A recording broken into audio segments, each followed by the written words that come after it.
Welcome back. We are talking about a race that is just too close to call. U.S. Senator from South Carolina Lindsey Graham and challenger Jamie Harrison.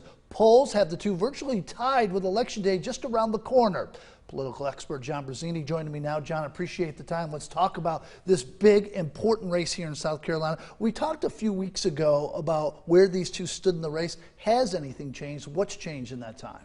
Well, probably not. So Lindsey Graham certainly comes in with the advantage. Jamie Harrison has the momentum, though. Yeah, you think so? You think he has momentum? Because this is virtually tied right now, right? Absolutely. Certainly, if you look at the funding, Harrison is outperforming Graham. Yeah. If he does really well on the coast of South Carolina, overperforms, that probably would be enough to set him up for a pretty good chance of becoming the next United States Senator from South Carolina. Okay, this is the final push. Graham has never been challenged like this before. What will we see from him in the final few days, this final push? Well, so as the winning days of the campaign continue to play out, we see Graham is really flocking to the base. Mm-hmm. He's going to need them to come out and support him like they never have before.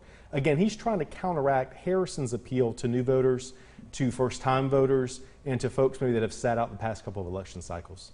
Harrison has received millions of dollars, millions of more dollars than Graham received during this campaign. How important is this Senate seat for the Democrats in Washington? Well, so it's very important. There's a common belief that if you can change South Carolina, you can change the South.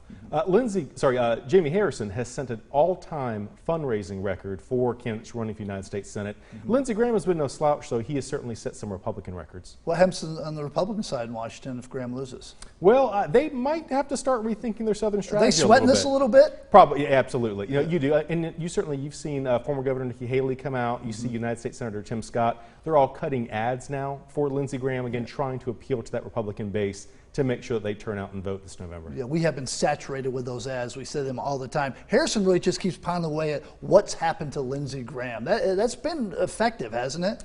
It has, again, and that's probably one of the biggest reasons he's been able to bridge that gap and why so many folks now are even considering splitting their ballot. Maybe they still vote for President Trump, but they might cast a vote for Jamie Harrison as well. Yeah, it's not just straight ticket voting right now. We've probably seen a lot more in the past. You're right. So this may be the first cycle we've seen that really shows a significant percentage of voters splitting their ballots. Senator Graham recently made some comments about segregation, something he claimed was just sarcasm, that it was just a bit of a joke, but several groups have cried foul. How much of this, right around the corner, has an effect on a candidate? You really can't afford any slip-ups. Well, no, you're right. So he basically has got a bright, shiny spotlight on him. Mm-hmm. That did not play well. Again, whether you're being sarcastic or whether you're joking, there are a lot of folks that would argue, especially being an individual from the part of South Carolina that Senator Graham is, you should know better than that. So he needs to be spot on, completely clean between here and November. All right. The number of people voting absentee, would that favor anyone? Typically, absentee or early voters favor Democrats. 2020 is a whole different ballgame. Who knows? Mm-hmm. All right, going to be an interesting last couple of days, isn't it? Buckle in, it's going to be a wild ride. Buckle your chin strap. All right, John Brazzini, political expert, thanks for joining us. Coming up, what can you expect at the polls on Election Day? Find out the steps officials are taking to get all voters safely to the polls.